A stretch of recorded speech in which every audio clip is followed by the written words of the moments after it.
नमस्कार साथियों, राजस्थान कला और संस्कृति की हमारी सीरीज़ में आज मैं हाजिर हूँ। हमारा एक नया प्रकरण लेकर हम बात करेंगे संत और संप्रदाय का शीर्षक, जो राजस्थान की कला और संस्कृति में एक बहुत महत्वपूर्ण भार रखता है। विद्यार्थियों, हमने पिछले हफ्ते राजस्थान कला संस्कृति में बोली और साहित्य के प्रकरण पर लाइव क्विज भी आप लोगों के साथ में मैंने अटेंड करी है। निश्चित रूप से 2-4 दिन तकनीकी दिक्कतें, क्योंकि जब हम शुरुआत के अंदर होते हैं तो कठिनाइयाँ आती है और उन कठिनाइयों को पार करते हैं। आवाज़ की समस्या थी तो उसको अपडेट करने का प्रयास किया और मुझे लगता है कि आज की मेरी क्लास के अंदर आपको बहुत अच्छे से आवाज़ आ रही होगी।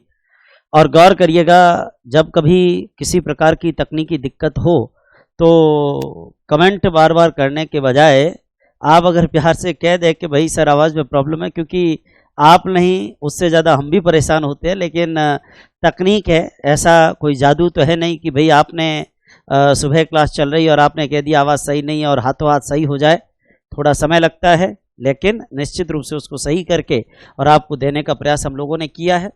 अगर थोड़ी बहुत आवाज़ को आप एडजस्ट कर लेते तो 5-7 दिन खराब भी नहीं होते, लेकिन अब मुझे पता है कि थोड़ी सी आवाज़ में ख़राब आएगी, आप कमेंट पे कमेंट करोगे। इससे बढ़िया ये है कि क्लास को ही ऑफ कर दो। चलिए, कोई बात नहीं। राजस्थान कला और संस्कृति की सीरीज़ में आज मैं लेकर आया हूँ संत और संप्रदाय का शीर्षक। वैसे भक्ति आंदोलन का जो शीर्षक है वो इंडियन हिस्ट्री का, विद्यार्थियों ध्यान दें, भक्ति आंदोलन का शीर्षक वैसे इंडियन हिस्ट्री का बड़ा महत्वपूर्ण टॉपिक है। तो जब हमारी भारतीय इतिहास की क्लास चलेगी विद्यार्थियों, उस समय आपको भक्ति आंदोलन थोड़ा सा विस्तार से मैं और बताने का प्रयास करूंगा। अभी हमारा मेन मोटिव इंडियन हिस्ट्री के पॉइंट ऑफ व्यू से नहीं, बल्कि अभी हमारा जो मेन मोटिव है वो संत और संप्रदाय जो राजस्थान के हैं उनको पढ़ना। लेकिन राजस्थान के संत और संप्रदाय को पढ़ने के लिए हमें भारत के भक्ति आंदोलन की पृष्ठभूमि में ज़रूर जाना होगा, क्योंकि बिना भक्ति आंदोलन की पृष्ठभूमि में जाए हम लोग राजस्थान की कला और संस्कृति को आगे नहीं बढ़ा सकते। विद्यार्थियों, राजस्थान की कला और संस्कृति का एक बहुत महत्वपूर्ण टॉपिक है संत और संप्रदाय। मगर मैं आपको देखिए, संत और संप्रदाय, जो संत है उन्होंने संप्रदाय चलाया, जो संप्रदाय है उनमें संत हुए, लेकिन फिर भी हम इस शीर्षक को 2 भागों में बांट कर पढ़ते हैं। क्यों पढ़ते हैं 2 भागों में बांट कर?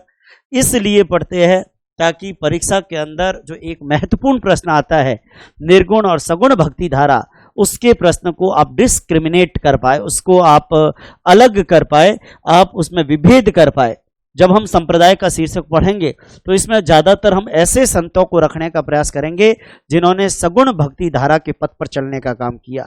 हम जब संत का शीर्षक पढ़ेंगे तो इसमें ऐसे संतों को रखने का प्रयास करेंगे जिन्होंने निर्गुण भक्ति धारा के ऊपर चलने का प्रयास किया। अब ये सगुण और निर्गुण क्या है, इसके ऊपर भी मैं आ रहा हूँ, लेकिन पहले थोड़ी सी बात अपन भक्ति आंदोलन के ऊपर भी विद्यार्थियों हम करना चाहेंगे। निश्चित रूप से मुझे लगता है आप लोग अगर साथ साथ जुड़े रहेंगे आपको बहुत बढ़िया ढंग से समझ में आएगा। सबसे पहले एक बात जो अक्सर हम करते रहे हैं, भक्ति। विद्यार्थियों, ये शब्द सुनने में कोई नया शब्द नहीं है, आप सब जानते हैं शब्द का अर्थ भक्ति।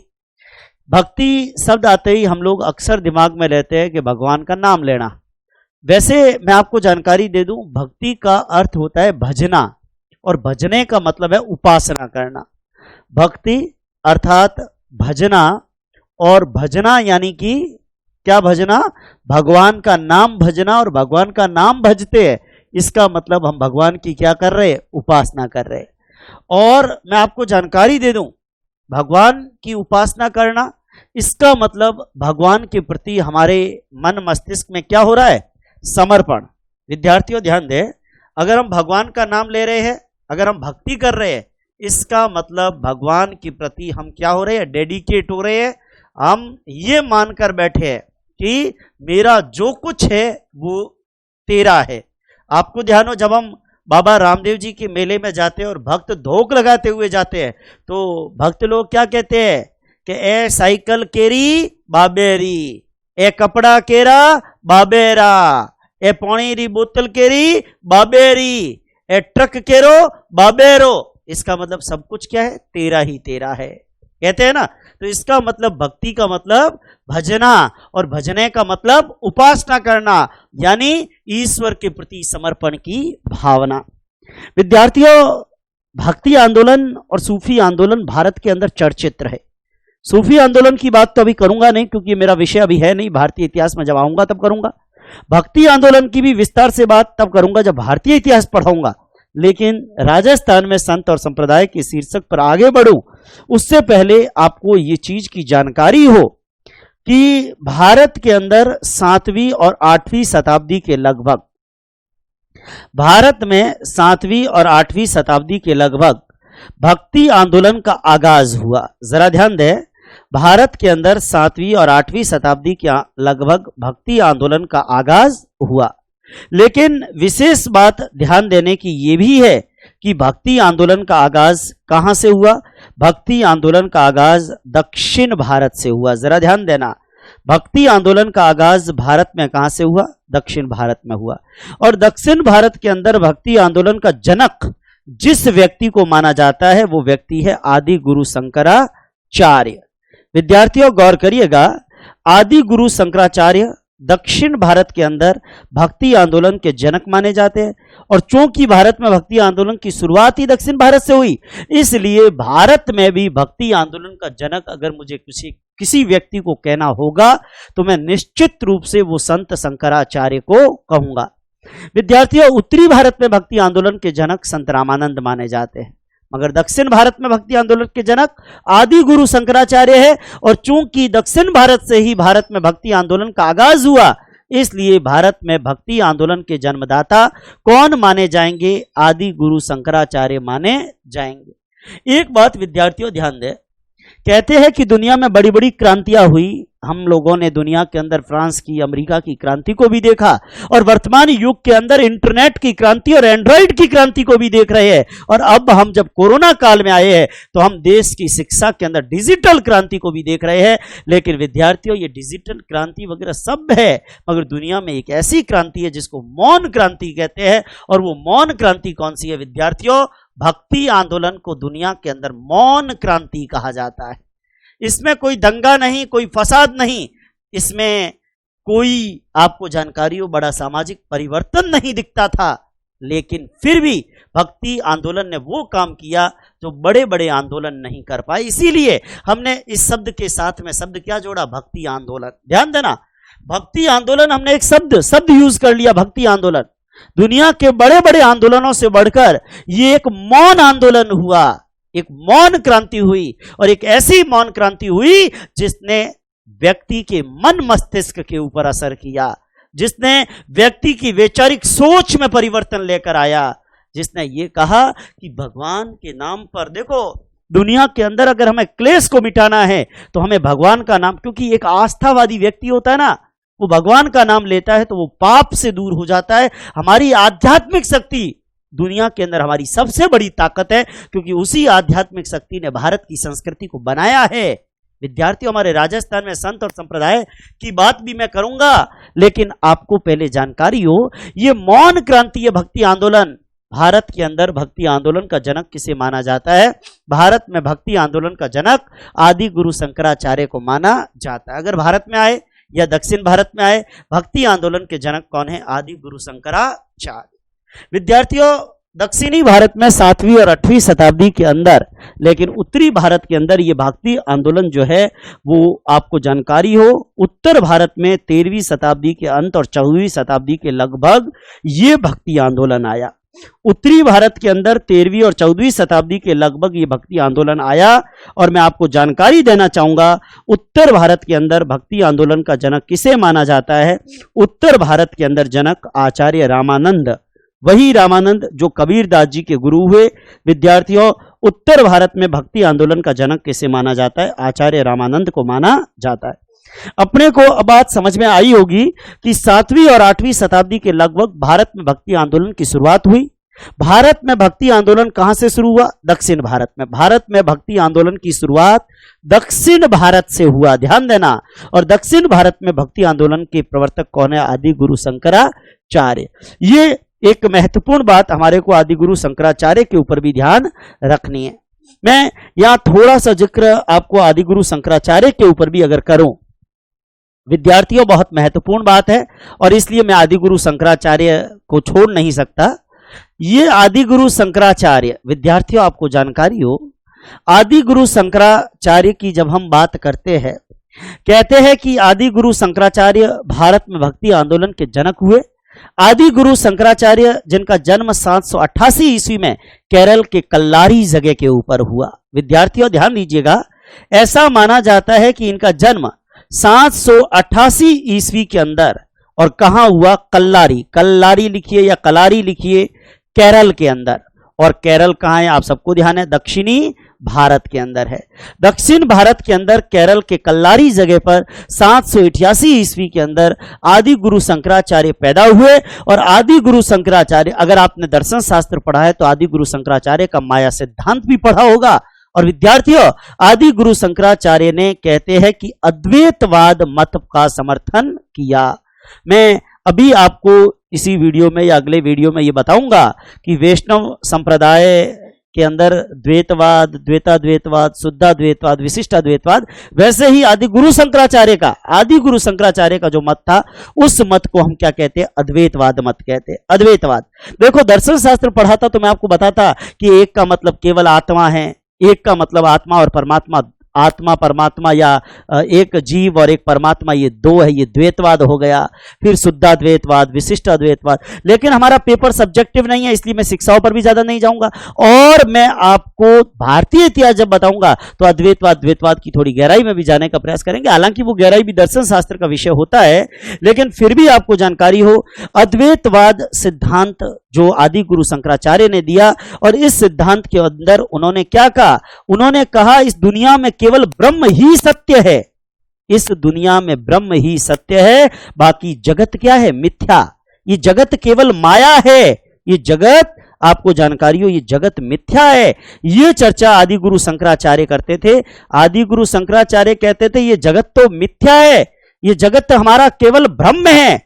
अगर इस दुनिया में कुछ सत्य है तो विद्यार्थियों वो सत्य क्या है? वो सत्य ब्रह्म है, ब्रह्म ही इस दुनिया के अंदर सत्य है। और विद्यार्थियों, आदि गुरु शंकराचार्य, वैसे अपन जब द्वैताद्वैत, शुद्धाद्वैत पढ़ेंगे तो वैष्णव संप्रदाय की बात होगी, लेकिन आदि गुरु शंकराचार्य ने अद्वैतवाद मत का समर्थन किया। हालांकि मूल रूप से ये जो है वो शिव उपासक रहे, और मैं आपको जानकारी दूंगा शिव उपासना के ये ज्यादातर समर्थक जो है वो आदि गुरु शंकराचार्य रहे।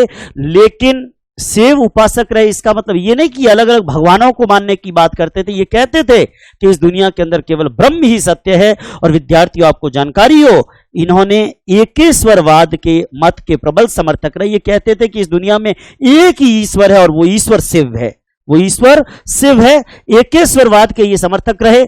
हालांकि इनका जो मूल मत जो बाद में आया वो अद्वैतवाद का मत था, और अद्वैतवाद के अंदर इन्होंने कहा कि ब्रह्म ही सत्य है, इस जगत के अंदर बाकी जो कुछ भी है वो सब क्या है? मिथ्या है। विद्यार्थियों, जब मैं आदि गुरु शंकराचार्य की बात करता हूं तो आदि गुरु शंकराचार्य अद्वैतवाद की बात करते थे, एकेश्वरवाद की बात करते थे। वो कहते थे ब्रह्म ही सत्य है, और आदि गुरु शंकराचार्य कहते थे आत्मा ही परमात्मा है।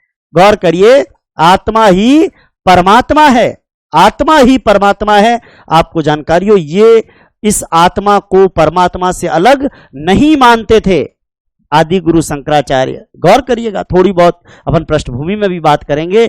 किसी भी टॉपिक को ढंग से समझने के लिए उसकी प्रस्तावना का होना बहुत जरूरी है। विद्यार्थियों, आदि गुरु शंकराचार्य के बारे में जब मैं चर्चा करता हूं तो अपने को ध्यान रखना है कि आदि गुरु शंकराचार्य ने, गौर करिएगा, इन्होंने कुल मिलाकर मैं कह सकता हूं कि आदि गुरु शंकराचार्य ने 4 मठों की स्थापना की भारत के 4 कोनों में। सबसे पहला मठ है ज्योतिष पीठ, और वो ज्योतिष पीठ का विद्यार्थियों वो है उत्तराखंड के अंदर बद्रीनाथ। उत्तराखंड में बद्रीनाथ का ज्योतिष पीठ है। फिर उड़ीसा, देखो एक उत्तर में दूसरा दक्षिण में। उत्तराखंड के अंदर, उत्तर के अंदर इन्होंने ज्योतिष पीठ की स्थापना की उत्तराखंड में, और दक्षिण के अंदर जगन्नाथपुरी, विद्यार्थियों वहां पर इन्होंने गोवर्धन पीठ की स्थापना की। अगर मैं भारत के अंदर 4 पीठों की बात करूं, ध्यान देना, 4 धाम की बात करूं, 4 मठों की बात करूं, तो आदि गुरु शंकराचार्य के इन 4 मठों को, गौर करिएगा, विद्यार्थियों को दिखाने का प्रयास करें। ये 4 मठ जो मैं यहां पर बोर्ड पे इंगित कर रहा हूं, विद्यार्थियों आपको ध्यान हो, आदि गुरु शंकराचार्य ने इन 4 मठों की स्थापना की। इन 4 मठों के अंदर सबसे उत्तर के अंदर आपको जानकारी हो ज्योतिष पीठ, ज्योतिष पीठ आपको जानकारी हो, ये ज्योतिष पीठ, ये ज्योतिष पीठ का है, ये उत्तराखंड में बद्रीनाथ के पास है, जो जोशी मठ है। ध्यान देना, उत्तराखंड के अंदर जो बद्रीनाथ है, कहते हैं कि उत्तराखंड में बद्रीनाथ के अंदर जो जोशी मठ है उसके पास में ये ज्योतिष पीठ आई हुई है। आपको ध्यान हो, दक्षिण के अंदर कहते हैं कि जब हम उड़ीसा की बात करते हैं, आपको जानकारी हो, यहां पर जरा ध्यान दीजिएगा एक चीज की बात, सॉरी दक्षिण की बात जब मैं करता हूं तो दक्षिण की बात आपको जानकारी हो, श्रृंगेरी पीठ, श्रृंगेरी पीठ की बात, सॉरी ध्यान दीजिएगा इस चीज को, मैं थोड़ा सा अपने आप को बात सही कर दूं। श्रृंगेरी पीठ दक्षिण के अंदर है। विद्यार्थियों आपको जानकारी हो, दक्षिण के अंदर श्रृंगेरी पीठ की बात करते हैं, और ये श्रृंगेरी पीठ का, ये कांची के अंदर श्रृंगेरी पीठ जो है वो है। आपको जानकारी हो, कांची, कांचीपुरम आप सुनते हैं ना, कांची, वहां दक्षिण के अंदर श्रृंगेरी पीठ जो है वो कांचीपुरम के पास में ये आई हुई है। और इसके अलावा मैं आपको बताना चाहूंगा गोवर्धन पीठ जो उड़ीसा के अंदर पूर्व के अंदर है।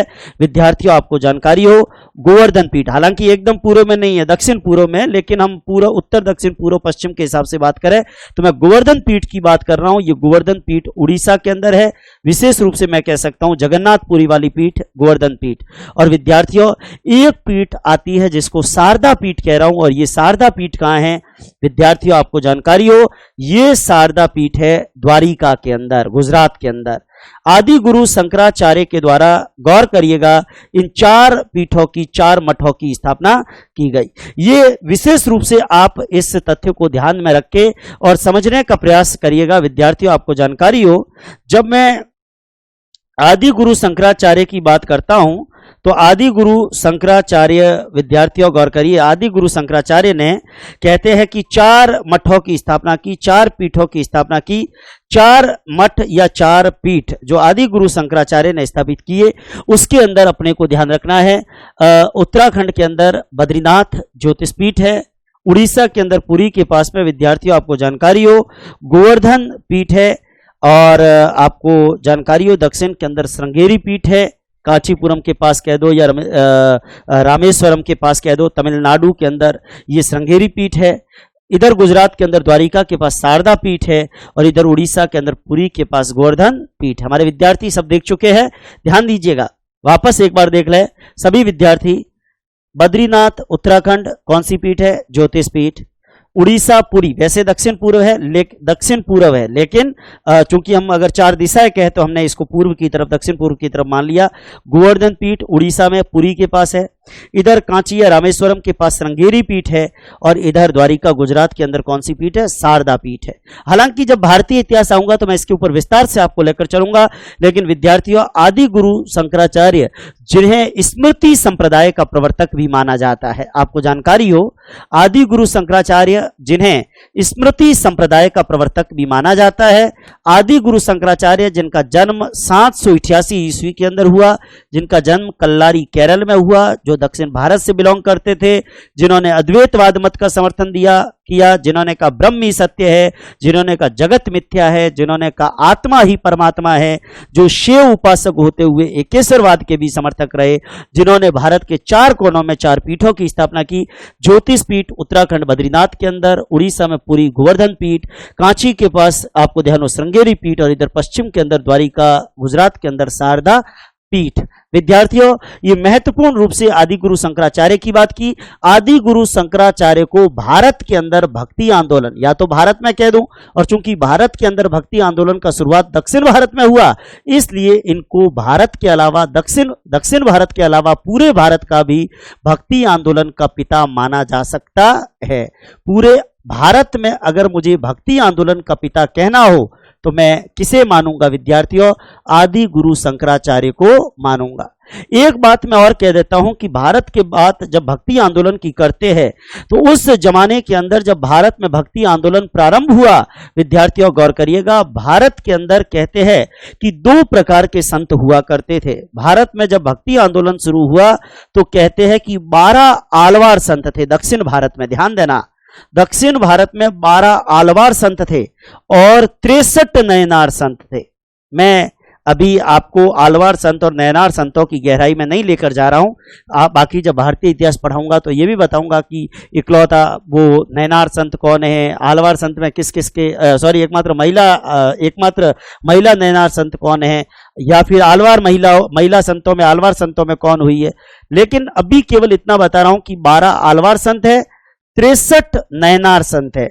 नयनार संत, आलवार संत में आ, ल और व का मतलब विष्णु, और इसलिए अपने को दिमाग में रखना है कि ये वैष्णव भक्ति से संबंधित संप्रदाय है। ये वैष्णव भक्ति से संबंधित मतलब दक्षिण जो 7वीं और 8वीं शताब्दी में ये जो संत हुए ये वैष्णव भक्ति का समर्थन करते थे। गौर करिएगा 12 संत। और नयनार में नयन और 3 आंखों वाले, 3 नेत्र वाले, किसके 3 नेत्रों से प्रलय होती है? भगवान शिव जी के 3 नेत्रों से। तो शिव भक्ति से संबंधित जो 63 संत हुए वो नयनार संत कहलाते हैं।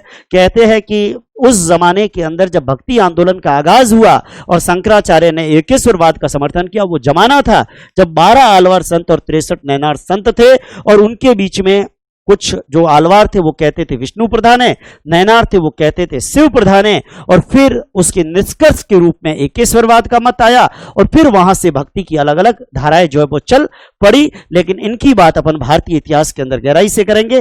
कभी परीक्षा में पूछ ले कि वैष्णव भक्ति वाले संत दक्षिण भारत में क्या कहलाते थे? आलवार संत, और ये कितने थे? 12। और नयनार संत ये शिव भक्ति से संबंधित थे, ध्यान देना, शिव जी की भक्ति से। और ये संत कितने थे? 63 संत हुआ करते थे। ये महत्वपूर्ण बात अपने को दिमाग के अंदर रखनी है।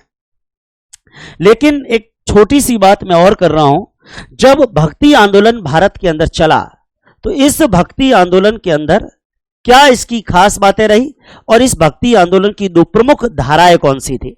क्योंकि ये इसलिए भी पूछा जाएगा, आपको कभी संत का नाम देख के और पूछ ले कि राजस्थान में या भारत में निम्न में से कौन सगुण का नहीं है, या सगुण का है, निर्गुण का नहीं है, निर्गुण का है, तो ऐसे सवालों के उत्तर फिर आप कैसे दोगे विद्यार्थियों?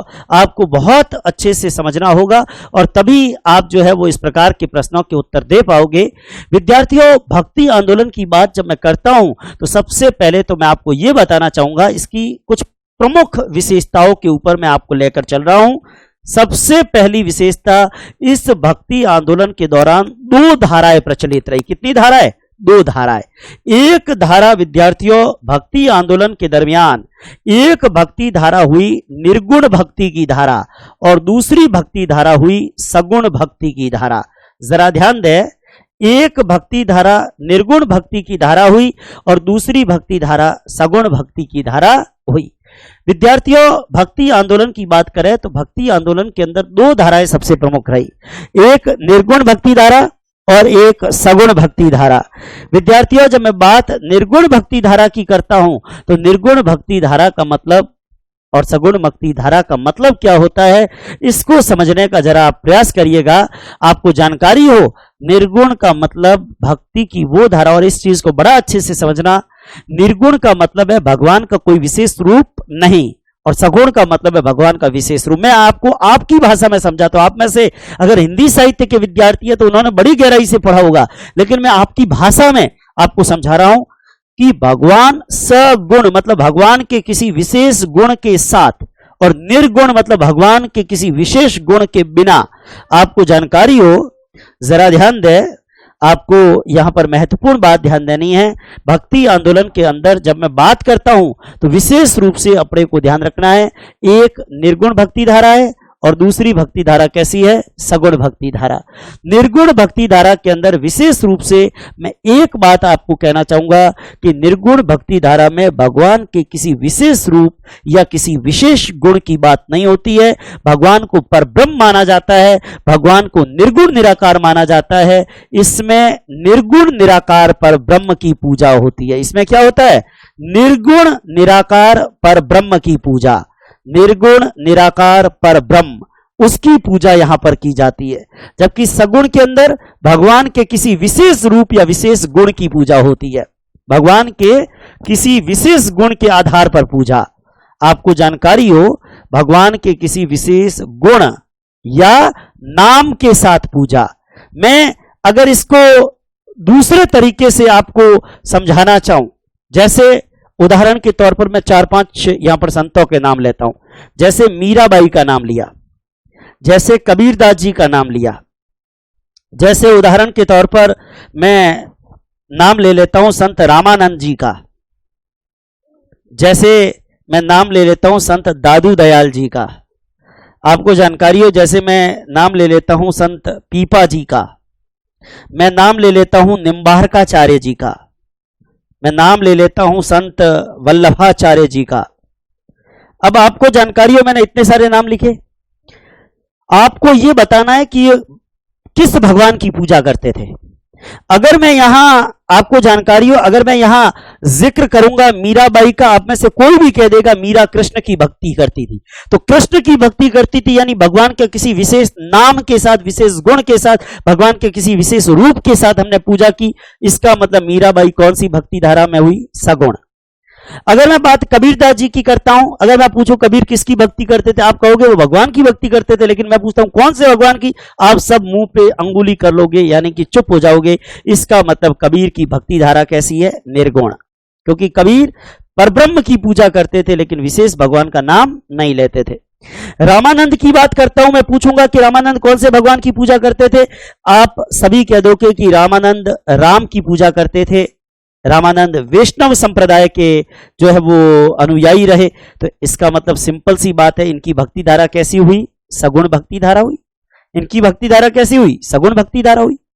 अगर मैं कहता हूं, आपको जानकारी हो रामानंद, उनको तो बचपन में माँ, जैसे गौर करिएगा, हम लोग रामानंद के बारे में आगे पढ़ेंगे कि रामानंद खुद राम की भक्ति करते थे, तो सगुण भक्ति धारा इस संप्रदाय के अंदर हम लोग, आपको जानकारी हो कृष्णदास जी पेहारी की चर्चा भी करेंगे तो वहां पर राम की बात आएगी, अग्रसेन जी की बात करेंगे राम की बात आएगी, तो राम की बात है इसलिए सगुण भक्ति धारा।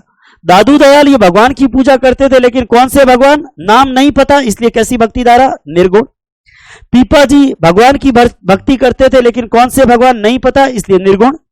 निम्बार्काचार्य आपको ध्यान हो, निम्बार्काचार्य और इनके संप्रदाय, निम्बार्क संप्रदाय में राधा और कृष्ण की युगल स्वरूप में पूजा करते हैं। तो जब राधा और कृष्ण की युगल रूप में पूजा करते हैं, इसका मतलब भगवान का विशेष नाम हो गया। तो निम्बार्काचार्य की भक्ति धारा कैसी है? सगुण भक्ति धारा। वल्लभाचार्य आपको ध्यान हो, वल्लभाचार्य के संप्रदाय के अंदर वल्लभाचार्य श्रीनाथ जी भगवान की पूजा, श्रीनाथ द्वारा है ना इनकी प्रधान पीठ, श्रीनाथ जी भगवान की पूजा, कृष्ण की पूजा, गौर करिए कृष्ण की पूजा, श्रीनाथ जी की पूजा, इसलिए वल्लभ संप्रदाय की भक्ति धारा कैसी हो गई? सगुण भक्ति धारा। अगर मैं उदाहरण के तौर पे लेता हूं नाथ संप्रदाय, तो नाथ संप्रदाय शिव भक्ति से संबंधित है, इसका मतलब नाथ संप्रदाय की भक्ति धारा कैसी हो जाएगी? विद्यार्थियों बताइए कैसी हो जाएगी? सगुण भक्ति धारा। आपको ध्यान हो, सगुण और निर्गुण को समझने का बिल्कुल क्लियर फंडा है कि अगर किसी संत या संप्रदाय के द्वारा भगवान के किसी विशेष नाम या किसी विशेष रूप की पूजा की जाती है तो ऐसी स्थिति में ऐसी भक्ति धारा को कहेंगे सगुण भक्ति धारा। और अगर किसी संत या संप्रदाय के द्वारा भगवान के किसी विशेष रूप की, भगवान के किसी विशेष नाम की पूजा नहीं की जाती है तो ऐसी स्थिति के अंदर विद्यार्थियों हम उसे कहेंगे निर्गुण भक्ति धारा। मैंने जैसे एग्जाम्पल दिया मीराबाई, मीराबाई कृष्ण की भक्ति सगुण भक्ति धारा। अगर कोई देवी की पूजा करता है सगुण भक्ति धारा, अगर कोई राम की पूजा करता है सगुण भक्ति धारा, अगर कोई कृष्ण की पूजा करता है सगुण भक्ति धारा, अगर कोई किसी की भी, राम की, कृष्ण की, वामन की, वरा की, किसी की, बाल गोपाल की, राधा कृष्ण की, लक्ष्मी की, सरस्वती की, जोगमाया की, शिवजी की, विष्णु की अगर पूजा करता है तो सगुण भक्ति धारा, भगवान के विशेष गुण या विशेष नाम के साथ पूजा। और भगवान के किसी विशेष रूप और विशेष नाम के साथ नहीं है तो ऐसी स्थिति में हम भक्ति धारा को क्या कहेंगे? निर्गुण भक्ति धारा। ये सबसे महत्वपूर्ण बात जो मैंने बताई, ये पहली विशेषता भक्ति की धाराओं की रही। दूसरी विशेषता विद्यार्थियों आपको जानकारी हो, जब भक्ति आंदोलन की बात करते हैं तो आमतौर पर भक्ति आंदोलन हिंदुओं का एक सुधारवादी आंदोलन रहा। भक्ति आंदोलन हिंदुओं का सुधारवादी आंदोलन हुआ। आपको जानकारी हो, यह भक्ति आंदोलन हिंदुओं का सुधारवादी आंदोलन, कई बार तथ्यात्मक प्रश्न पूछ लिए जाते हैं और तब हम लोग गड़बड़ करते हैं। भक्ति आंदोलन हिंदुओं का एक सुधारवादी आंदोलन हुआ। इस आंदोलन में यह माना गया कि आपको देखो, जीवन का अंतिम लक्ष्य क्या है? मोक्ष। और जीवन का अंतिम लक्ष्य मोक्ष है, उसको पाने के लिए आपको क्या करनी पड़ेगी? भक्ति। और भक्ति के लिए आपको क्या चाहिए? ज्ञान। और ज्ञान आपको कौन देगा? गुरु। जरा ध्यान दें, यह माना गया कि जीवन का अंतिम लक्ष्य क्या है? मोक्ष। आपको ध्यान हो, आज हम शिक्षा प्राप्त करते हैं, आज तो हम कहते हैं, मैं साइकोलॉजी में बताऊंगा, जीवन के अंदर एक व्यक्ति के अंदर जो व्यवहारगत परिमार्जन आता है वो शिक्षा के द्वारा आता है। तो आज की तारीख में तो हम शिक्षा के अभिप्राय को हमने परिवर्तित कर लिया, लेकिन हमारे भारतीय शास्त्रों में कहा गया, सा विद्या या विमुक्तये। विद्या वो है, ज्ञान वो है जो मुक्ति का मार्ग प्रदान करे। और विद्यार्थियों, इस दुनिया के अंदर जीवन का जो अंतिम लक्ष्य है वो क्या है? मोक्ष। और वो मोक्ष किससे मिलेगा? जब हम भगवान का नाम लेंगे, जब हम भजना करेंगे, जब हम उपासना करेंगे, जब हम भक्ति करेंगे। और भक्ति करेंगे तो भक्ति का मार्ग हमें किससे मिलेगा? जब हमारे अंदर ज्ञान आएगा कि हमें भक्ति करनी। और ये ज्ञान हमको कौन देगा? एक सच्चा गुरु देगा। तो विद्यार्थियों, भक्ति आंदोलन में इस बात पर बल दिया गया कि आपको अगर इस दुनिया में अपना कल्याण करना है तो आपको एक संत की आवश्यकता है, एक गुरु की आवश्यकता है। वो गुरु आपको ज्ञान देगा, ज्ञान से आपको भक्ति का मार्ग मिलेगा। और भक्ति का मार्ग मिलेगा तो निश्चित रूप से भक्ति के मार्ग के द्वारा ही आप मुक्ति प्राप्त कर सकते हैं, मोक्ष प्राप्त कर सकते हैं। क्योंकि इस दुनिया के अंदर भक्ति से ही मुक्ति मिल सकती है। लेकिन ये भक्ति कब करोगे? जब ज्ञान मिलेगा। सा विद्या या विमुक्तये, विद्या से ही ज्ञान की प्राप्ति होगी। ये एक महत्वपूर्ण बात अपने को दिमाग के अंदर रखना है। आपको जानकारी हो, भक्ति आंदोलन की जो दार्शनिक अवधारणा है, ये दार्शनिक अवधारणा निश्चित रूप से विद्यार्थियों कहते हैं कि भक्ति आंदोलन की दार्शनिक जो अवधारणा है वो उपनिषदों से और भगवत गीता से ली गई। और इसमें प्रेम को ईश्वर पाने का मार्ग बताया गया। ये कहते हैं कि ये जो भक्ति आंदोलन की दार्शनिक अवधारणा है, ये उपनिषदों से, भगवत गीता से, इनसे प्राप्त हुई, इनसे इसकी दार्शनिक अवधारणा ली गई। और इस दार्शनिक अवधारणा में यह कहा गया कि इस दुनिया में सबसे प्रेम करो, क्योंकि प्रेम से ही ईश्वर मिलेगा, प्रेम से ही भगवान मिलेगा। इस दुनिया में द्वेष करने से, मन में क्लेश पालने से कभी भगवान की प्राप्ति नहीं होगी। देखिए, आप कहेंगे विद्यार्थी के सर थ्योरेटिकल, ये थ्योरेटिकल भी बड़ी महत्वपूर्ण बात है, क्योंकि फैक्चुअल क्वेश्चन कई बार पूछ लिए जाते हैं। भक्ति आंदोलन में विशेष रूप से जो बल दिया गया वो एकेश्वरवाद पर, यानी भगवान एक है।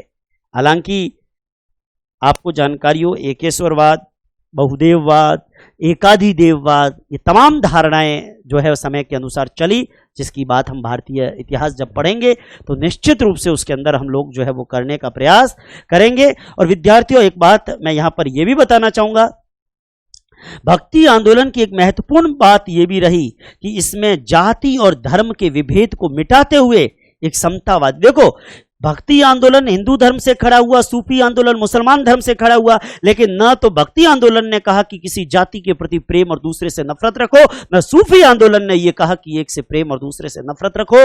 जाति और धर्म के भेद को मिटाकर, जाति और धर्म के भेद को मिटाकर, आपको जानकारी हो, जाति और धर्म के भेद को, जरा ध्यान दें, जाति और धर्म के भेद को मिटाकर समता मूलक समाज की स्थापना करना, ये भक्ति आंदोलन का लक्ष्य रहा। समता मूलक समाज की स्थापना करना, यह भक्ति आंदोलन का मुख्य लक्ष्य रहा। जाति और धर्म के भेद को मिटाकर समता मूलक समाज की हम स्थापना कर पाए। भक्ति आंदोलन का यह विशेष जो है महत्वपूर्ण बात रही। कर्मकांड और आडंबरों का विरोध। विद्यार्थियों ध्यान दें, जो कर्मकांड और जो आडंबर थे इनको मिटाया जाए। मूर्ति पूजा का विशेष रूप से विरोध, ध्यान देना। हालांकि कईयों में मूर्ति पूजा भी रही है, लेकिन कर्मकांड और आडंबरों का विशेष रूप से भक्ति आंदोलन में क्या किया गया? विरोध। और एक सबसे महत्वपूर्ण बात आपको जानकारी हो, भक्ति आंदोलन का प्रभाव ज्यादा क्यों पड़ा? क्योंकि इसमें जो संत थे उन्होंने अपने प्रवचन स्थानीय भाषाओं में दिए, और जिससे मैं कह सकता हूं कि क्षेत्रीय भाषाओं के विकास में भी मदद मिली। क्षेत्रीय भाषाओं को महत्व दिया गया, ध्यान देना, क्षेत्रीय भाषाओं को महत्व दिया गया। आपको जानकारी हो, भक्ति आंदोलन के अंदर विशेष रूप से मैं कहना चाहूंगा क्षेत्रीय आंदोलन को महत्व दिया गया, क्षेत्रीय भाषाओं को। देखिए आज कर्नाटक में कन्नड़ है, तमिलनाडु में तमिल है, आंध्र प्रदेश में तेलुगु है, गुजरात में गुजराती है, उत्तर प्रदेश क्षेत्र में अवधी है। तो कहने का मतलब भारत में जगह जगह पर आपको जानकारी हो, जितने भी संत हुए उन्होंने आम जनता को देसी भाषाओं में प्रवचन दिए, क्षेत्रीय भाषाओं में प्रवचन दिए। और चूंकि उन्होंने आम जनता को क्षेत्रीय भाषाओं में, देसी भाषाओं में प्रवचन दिए, तो विद्यार्थियों वो प्रवचन सीधे आम आदमी के दिमाग तक चोट कर गए, उनमें असर हुआ। उनको ये समझ में आया कि सच्चा गुरु मिलेगा, वो ज्ञान देगा, ज्ञान हमारे अंदर के अंधकार को दूर करेगा, तृष्णा को दूर करेगा, अविद्या को दूर करेगा, हमारे अंधकार मिटेगा, हमारे जीवन में प्रकाश आएगा। हम गुरु के द्वारा भक्ति का मार्ग सीखेंगे और जब भगवान की भक्ति करेंगे तो जीवन का लक्ष्य यानी हमको मुक्ति की प्राप्ति भी होगी। ये एक महत्वपूर्ण बात मैंने भक्ति आंदोलन पर करी है। कर्म कांड और आडंबर का विरोध हुआ, हिंदुओं का सुधारवादी आंदोलन है। मोक्ष से भक्ति, भक्ति से ज्ञान, ज्ञान से गुरु नहीं, गुरु से मिलेगा ज्ञान, ज्ञान से मिलेगा भक्ति का मार्ग और भक्ति से मिलेगी मुक्ति का मार्ग।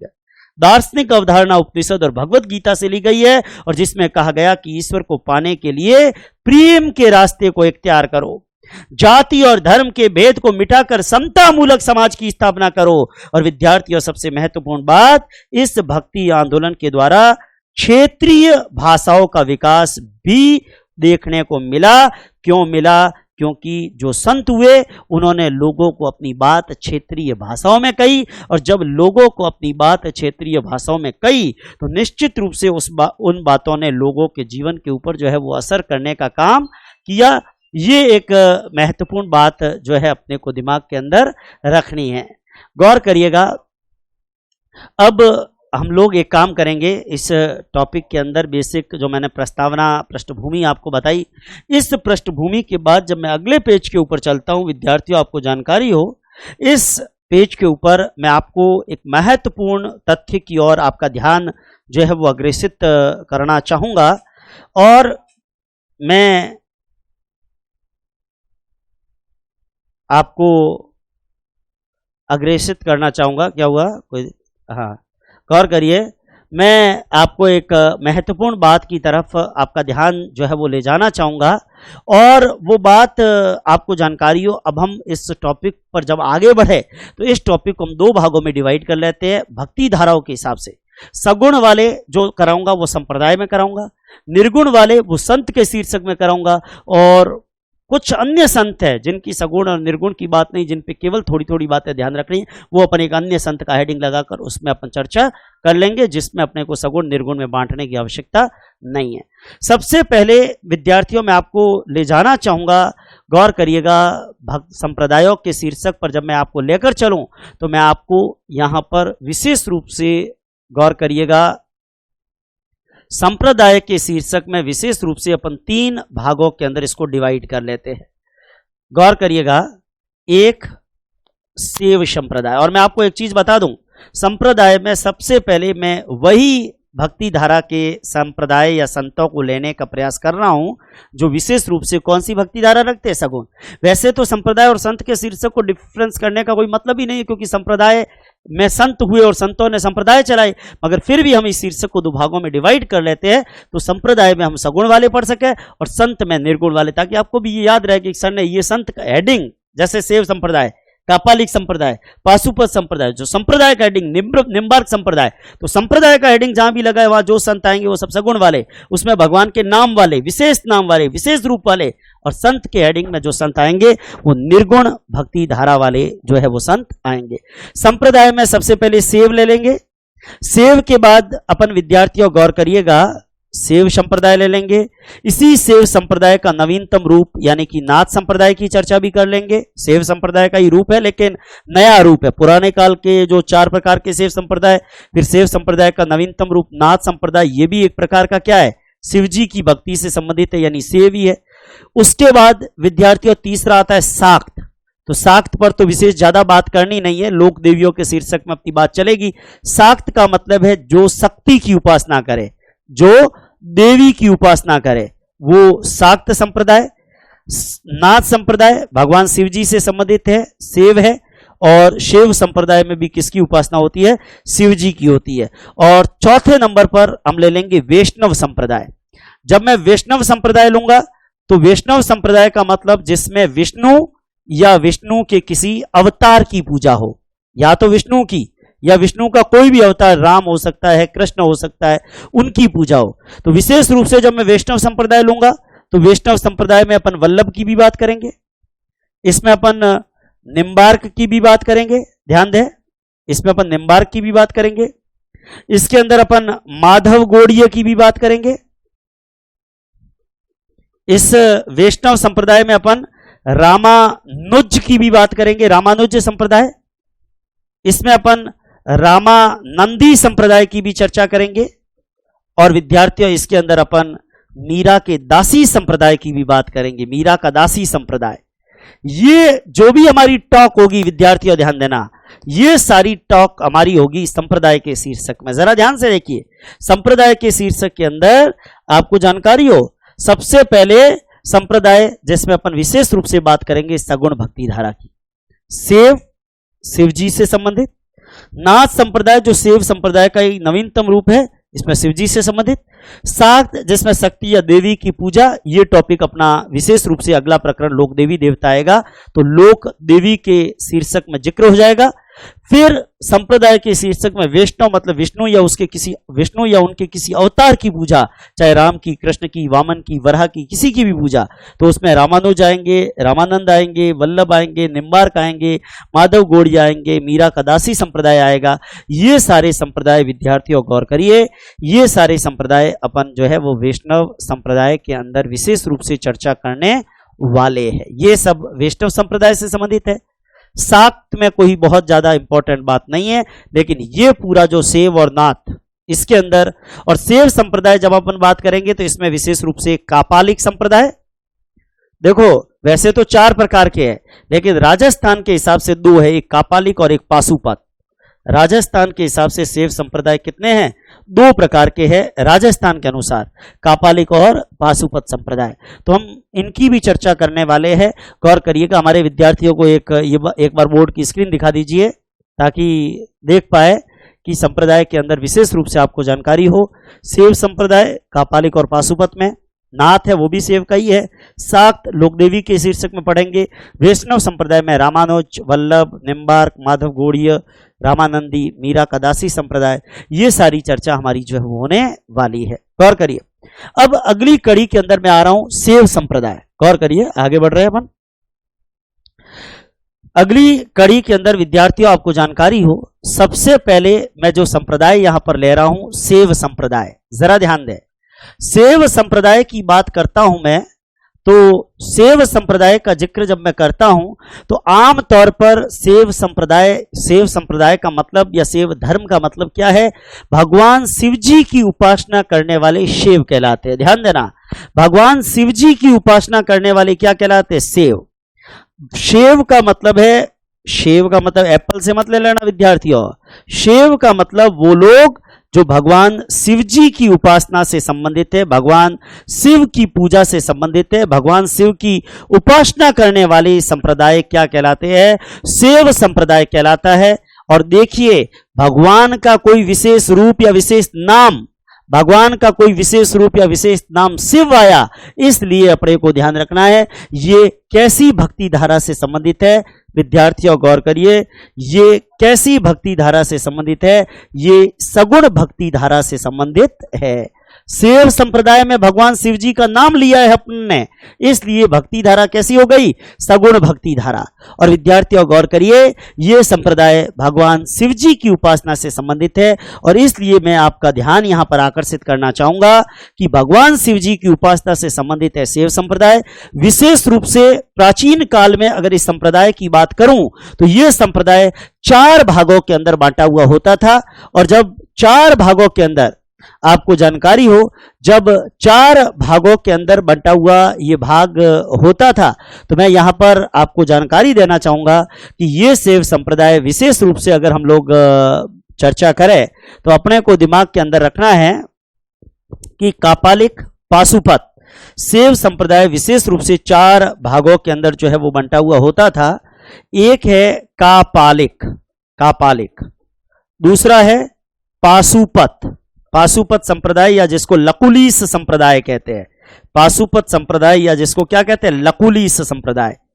तीसरा संप्रदाय है कालामुख संप्रदाय, और चौथा संप्रदाय विद्यार्थियों आपको जानकारी हो काश्मीरक सेव संप्रदाय। ये 4 प्रकार के कहते हैं कि सेव संप्रदाय प्राचीन काल के अंदर जो है वो बड़े चर्चा के अंदर रहे। मैं यहां पर एक महत्वपूर्ण बात जो आपको बताना चाह रहा हूं, जरा ध्यान दीजिएगा, गौर करिएगा। आपको विशेष रूप से एक महत्वपूर्ण बात जिसकी तरफ मैं आपका ध्यान जो है वो ले जाना चाहूंगा, कालामुख है, काश्मीरक सेव है। ये एक महत्वपूर्ण बात जो है अपने को दिमाग के अंदर रखनी है। यहां एक महत्वपूर्ण बात जो मैं बताना चाह रहा हूं कि सेव संप्रदाय मुख्य रूप से कितने भागों में बंटा हुआ था, 4, कापालिक, पाशुपत या लकुलीस, कालामुख और काश्मीरक सेव। लेकिन इसमें सबसे पहले संप्रदाय आ रहा है कापालिक संप्रदाय। सबसे पहले क्या आ रहा है, कापालिक संप्रदाय। विद्यार्थियों ध्यान देना, सबसे पहले हम एक एक करके चारों का नहीं 2 का हेडिंग लेंगे। क्यों? क्योंकि मैंने आपको पहले ही कहा हमारे राजस्थान के अंदर विशेष रूप से ये 2 संप्रदाय प्रचलित रहे। राजस्थान के अंदर 2 संप्रदाय प्रचलित रहे, एक संप्रदाय था कापालिक और एक संप्रदाय था पाशुपत या लकुलीस। कालामुख संप्रदाय और काश्मीरक सेव, इसका थोड़ा जिक्र करें तो ठीक है, नहीं तो ये राजस्थान के अंदर प्रचलित है नहीं, इनको ज्यादा डिस्कस करने की आवश्यकता नहीं है। लेकिन विद्यार्थियों जब मैं कापालिक संप्रदाय पर चलता हूं, जब मैं आपको जानकारी हो कापालिक संप्रदाय के ऊपर चलता हूं, मैं हेडिंग ले रहा हूं कापालिक संप्रदाय। गौर करिए हमारे विद्यार्थी तमाम जो देख रहे हैं, बहुत महत्वपूर्ण बात समझ में आ रही है तो जरूर आप लोग बताइएगा, गौर करिए, क्योंकि नकारात्मक प्रतिक्रिया है तो अब एक दिन थोड़ी 10 मिनट आवाज खराब हुई, आपने प्रतिक्रिया पे प्रतिक्रिया देके और फिर 7 दिन पूरी क्लास को डिस्टर्ब कराया। गौर करिए, आपको जानकारी हो 7 दिन जो है वो क्लास आपकी डिस्टर्ब रही। नहीं तो ठीक है, थोड़ी आवाज अगले दिन अपडेट हो जाती और आपकी क्लास कंटिन्यू रहती। लेकिन अपने मारवाड़ी में कहावत है, दौमिनी रदौत को नहीं वे, और यूट्यूब रे माते जब निःशुल्क कक्षा है तो ऐसी स्थिति के अंदर आप लोग जब नकारात्मक प्रतिक्रिया देंगे तो कोई दिक्कत नहीं है। गौर करिए, जब तकनीक सही होगी तब देंगे, नहीं तो बैठे आराम से, अपने क्या करना, मने हाथ दिन भूखा रोबड़ियो। आपको जानकारी हो, कहने का मतलब ये कापालिक संप्रदाय। जब मैं इस कापालिक संप्रदाय की बात करता हूं, इस कापालिक संप्रदाय में विद्यार्थियों गौर करिएगा, इस कापालिक संप्रदाय की जब मैं चर्चा करता हूं, कापालिक संप्रदाय के अंदर चूंकि सबसे पहले तो आपको ध्यान देना ये सेव संप्रदाय है, और सेव संप्रदाय है इसलिए भक्ति धारा कैसी है, सगुण। पहली बात तो बिल्कुल क्लियर होनी चाहिए। दूसरी बात यह क्लियर होनी चाहिए कि इस संप्रदाय में भैरव देव को, भैरव नाम सुनते हो, काला भैरू, गोरा भैरू, तो भैरव देव को भगवान शिव जी का अवतार मानते हुए पूजा जाता है। इस संप्रदाय के अंदर इष्ट देवता कौन है, भैरव देव। भैरव देव को भगवान शिव का अवतार मानते हैं। ध्यान देना, इस संप्रदाय के अंदर भैरव देव को भगवान शिव का अवतार मानकर पूजा जाता है। ध्यान दे, प्राचीन काल के ये संप्रदाय, अपन जब वैष्णव पढ़ेंगे वो तो मध्यकाल में भक्ति आंदोलन में विशेष रूप से वैष्णव संप्रदाय रहा। भक्ति आंदोलन में विशेष रूप से वल्लभ, निम्बार्क, माधव गौड़िया ये आएंगे, लेकिन वो हम पढ़े उससे पहले बेसिक जानकारी इसकी भी होनी चाहिए विद्यार्थियों। भैरव देव को शिव का अवतार मानकर पूजा जाता है। गौर करिएगा, भैरव देव को शिव का अवतार मानकर पूजा जाता है। भैरव देव या भैरू जी को भगवान शिव जी का अवतार मानते हुए, इष्ट देव मानते हुए उनकी पूजा की जाती है। और विद्यार्थियों एक चीज बताना चाहूंगा कि भैरव देव को भगवान शिव जी का अवतार मानते हुए, इष्ट देव मानते हुए पूजा की जाती है। यह संप्रदाय आसुरी प्रवृत्ति का संप्रदाय था। आसुरी मतलब राक्षसी प्रवृत्ति। ध्यान देना, नाम इस संप्रदाय का क्या है, कापालिक मतलब कपाल। कापालिक मतलब यह शब्द किससे बना है, कपाल से बना है विद्यार्थी। और कपाल का मतलब क्या होता है, कपाल का मतलब होता है खोपड़ी। कपाल का मतलब होता है खोपड़ी। विद्यार्थियों ये संप्रदाय कापालिक संप्रदाय है। इस संप्रदाय में भैरव को शिव का अवतार मानते हुए, इष्ट देवता मानते हुए पूजा जाता है। यह संप्रदाय अत्यंत भयंकर, यह संप्रदाय आसुरी या राक्षसी प्रवृत्ति का, यह संप्रदाय बहुत ही भयंकर प्रवृत्ति का ये संप्रदाय माना जाता है। यह मत सर, अरे मैं सुबह सुबह आपको डरा नहीं रहा हूं, लेकिन आज की तारीख में है नहीं, मगर आज की तारीख में भी आपको वो कुछ जहां अगर आप जाओगे कई स्थानों के ऊपर शमशान घाट के अंदर बैठे हुए साधु तो मिल जाएगा ये भी, लेकिन इतना ज्यादा प्रचलित नहीं है आम समाज के अंदर, मुख्य धारा में नहीं है। यह संप्रदाय आसुरी या राक्षसी प्रवृत्ति का है, भयंकर है। इस संप्रदाय के साधु तांत्रिक होते थे, ध्यान देना, इस संप्रदाय के जो साधु थे ना वो तांत्रिक थे, और साथ में क्या थे, शमशानवासी। आपको जानकारी हो, इस संप्रदाय के साधु शमशानवासी, इस संप्रदाय के साधु, विद्यार्थियों गौर करिए, महत्वपूर्ण बात मैं आपको बता रहा हूं, यहां पे जरा ध्यान दें। इस संप्रदाय के साधुओं की बात जब हम करते हैं, गौर करिएगा, इस संप्रदाय के साधु कहते हैं कि शमशान वासी है, और आपको जानकारी हो, मुझे लगता है शमशान शब्द सही लिखा है, हमारे हिंदी के विद्यार्थी है तो इसकी पुष्टि करिएगा, मैंने बिल्कुल सही लिखा है। मैं लिखते समय इसलिए भी ध्यान देता हूं कि जब विद्यार्थी हिंदी का टेस्ट, हिंदी के एग्जाम में भी जुड़े हुए, शब्द जैसा देखेंगे वैसा ही लिखेंगे। अपन लोग साइकोलॉजी में पढ़ेंगे ना, बच्चा भाषा अनुकरण से सीखता है, तो मैंने जब शमशान लिखा है तो ये आधा श भी तालव्य श है, और ये पूरा श भी तालव्य श, ये श तालव्य श। इचू यशाणाम तालु में अपने वीडियो के अंदर आपको हिंदी के वर्ण विचार को ऋतु रसाणाम मूर्धन्य, इचू यशाणाम तालु, उपोष्ठ, लतुलसानाम दंत्य, ये सारे सूत्र में अपने एक वीडियो में आपको बता चुका हूं, ध्यान देना। इस संप्रदाय के साधु तांत्रिक होते हैं, शमशानवासी होते हैं। अपने शरीर पर ये साधु क्या करते हैं, भस्म लपेटते हैं, राख पूरी की पूरी अपने शरीर पर भस्म लपेटते हैं, अपने शरीर पर इस संप्रदाय के साधु भस्म लपेटते हैं, तांत्रिक होते हैं, शमशानवासी होते हैं, शमशान में ही रहते हैं, शमशान में अपने शमशान में, मैं आजकल तो शमशान में ही पब्लिक पार्क बन गया, लेकिन एक जमानो तो जिदे शमशान घाट रे मई रात रे तो कोई बहतो को नहीं, दिन रही को नहीं बहतो, आपको जानकारी हो, दिन रही कोई शमशान घाट में को जातो, पर आजकल तो शमशान में जानो आम बात है। और शमशानवासी होते हैं, शरीर पर भस्म लपेटते हैं। आपको बता दूं कि इस संप्रदाय के साधु सुरापान, सुरापान का मतलब शराब का पान, सुरापान मुंडमाल, सुरापान मुंडमाल, सुरापान का मतलब शराब। इस संप्रदाय के साधु दिन भर गुड़क गुड़क गुड़क शराब, मुंडमाल मतलब मुंडे खोपड़ियों की माला। आप सोचिए, कल्पना करिए कि साधु कैसा होता होगा। वो साधु जो शरीर पर भस्म लपेटे, वो साधु जो शराब का पान करे, वो शरीर पर वो मुंडों की, खोपड़ियों की, कपालों की, कपाल कपाल मतलब खोपड़ी, खोपड़ियों की, मुंडों की, मुंडे मुंडों की माला पहने, और नर बलि का नैवेद्य, नैवेद्य किसको कहते हैं, प्रसाद, आदमी की बलि दे के और उसका प्रसाद वितरण करते थे, लेते थे, प्रसाद खाते थे। नर बलि का नैवेद्य, नर बलि का नैवेद्य, नैवेद्य का मतलब प्रसादी, नर बलि का नैवेद्य वो आम बात है। विद्यार्थियों, ये संप्रदाय प्राचीन काल के अंदर राजस्थान में प्रचलित रहा। राजस्थान के अंदर चाहे वो दक्षिण हिस्सा है, चाहे वो दक्षिण पूर्व है, उन इलाकों में, वैसे पाशुपत भी दक्षिण राजस्थान में रहा। यह संप्रदाय राजस्थान में प्राचीन काल के अंदर रहा, लेकिन बाद में धीरे धीरे इसका असर कम हो गया। ये शिव भक्ति से संबंधित है, इसलिए सगुण है। भैरव देव को शिव का अवतार मानकर पूजते हैं। आसुरी या राक्षसी प्रवृत्ति का है, भयंकर है। साधु तांत्रिक होते हैं, शमशानवासी होते हैं, शरीर पर भस्म लपेटते हैं। इस संप्रदाय में सुरापान और मुंडमाल को प्राथमिकता दी जाती है।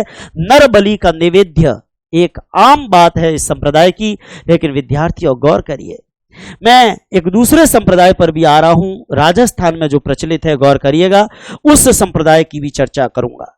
राजस्थान के अंदर एक संप्रदाय और प्रचलित है, और वो है पाशुपत संप्रदाय या लकुलीस संप्रदाय।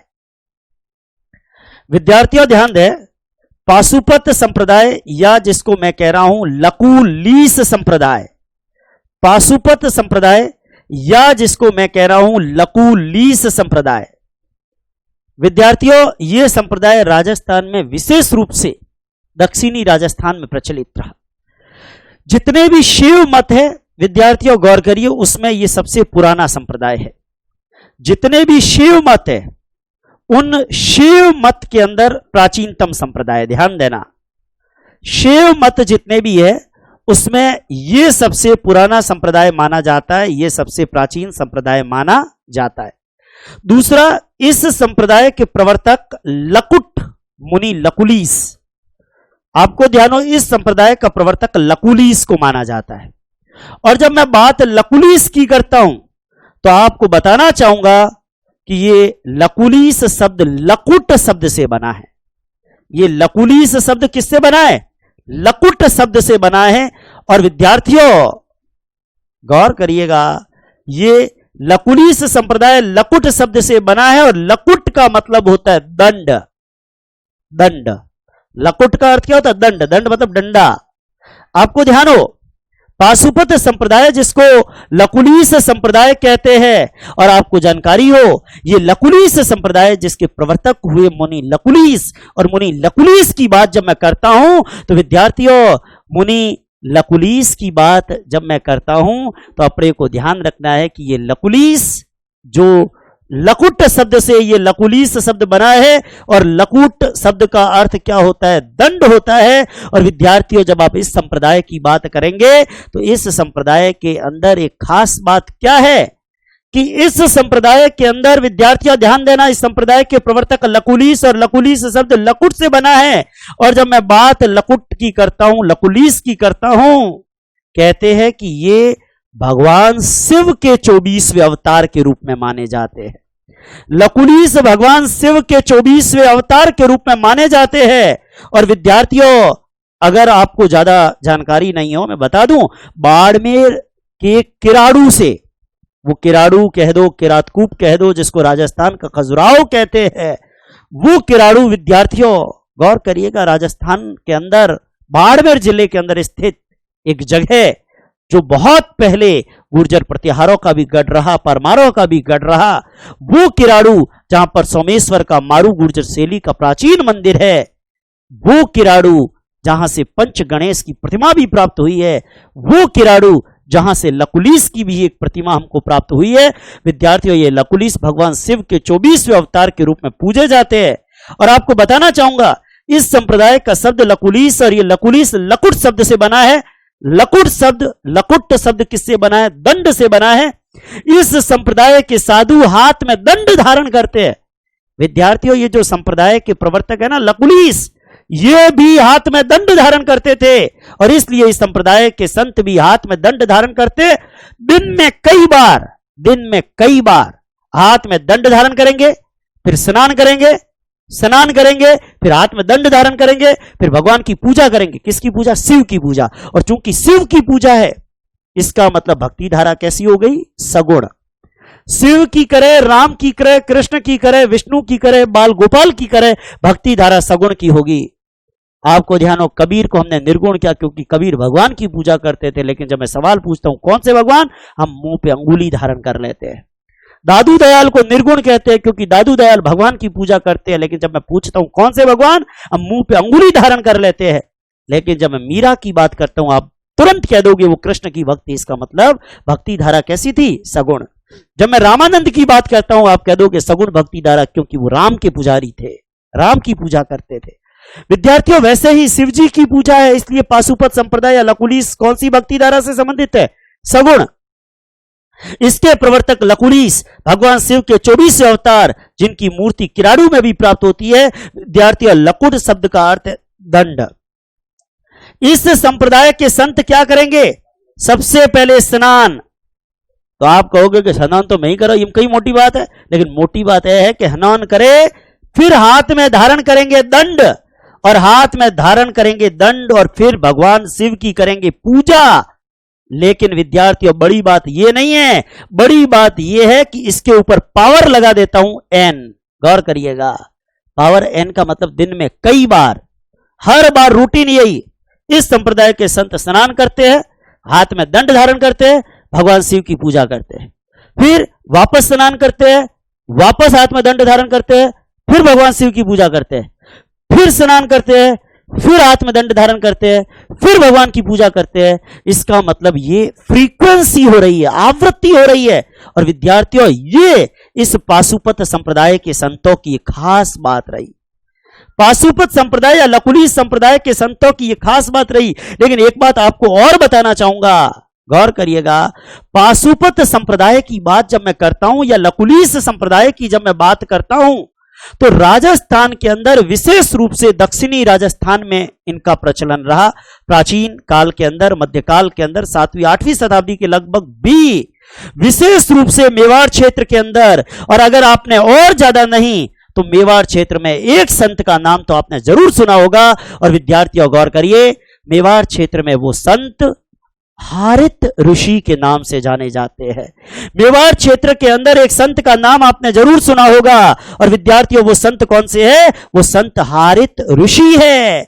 और हारित ऋषि का नाम आया तो अब आपके जहन में घूम गए होंगे, कौन कौन घूम गए होंगे? वो घूम गए होंगे जो मेवाड़ क्षेत्र के आदि पुरुष, गुहिल नहीं, गुहिल या गुआदित्य ने तो मेवाड़ के गुहिल वंश की स्थापना की थी, मगर उस मेवाड़ का पहला प्रतापी राजा बप्पा रावल, काल भोज। और इतिहासकार सीवी वैद्य, जिसको हिंदुस्तान का चार्ल्स मार्टेल कहते हैं, वो बप्पा रावल, जिसको इतिहास में काल भोज कहते हैं, वो बप्पा रावल विद्यार्थियों जो दिन के 4 बकरे घटाघट घटाघट घटाघट खा लेता था, वो कालभोज जो तलवार, आपको ध्यान हो, एक साथ 2 भैंसों की बलि दे देता था, वो कालभोज जो 16 हाथ का दुपट्टा पहनता था, वो कालभोज जो 32 हाथ की धोती और 35 मण का खड़ग धारण करता था। विद्यार्थियों गौर करिएगा, वो बप्पा रावल कितना ताकतवर रहा होगा। लेकिन वो बप्पा रावल जिसने 734 ईस्वी में चित्तौड़ के राजा, मौर्य राजा मानमोरी को हराकर चित्तौड़ के किले पर अधिकार किया, बात करूंगा तब जब आपको सुनाऊंगा बात राजस्थान के इतिहास की, जब आपको सुनाऊंगा मेवाड़ की बात। अपन ने बात पढ़ा है ना साहित्य में, बात साहित्य मतलब कहानी साहित्य। तो मेवाड़ की कहानी जब आपको सुनाऊंगा तो निश्चित रूप से बप्पा रावल की भी बात करूंगा, हिंदुस्तान के उस चार्ल्स मार्टेल की भी बात करूंगा। लेकिन वो बप्पा रावल किसके चेले थे विद्यार्थियों? वो हारित ऋषि के चेले थे। विद्यार्थियों ध्यान देना, बप्पा रावल जैसा ताकतवर आदमी भी हारित ऋषि की गायों को चराया करता था। और तब हारित ऋषि ने ही कहा था बप्पा को कि मैं जो जगह बता रहा हूं वहां से खजाना निकालो और चित्तौड़ को हासिल करो।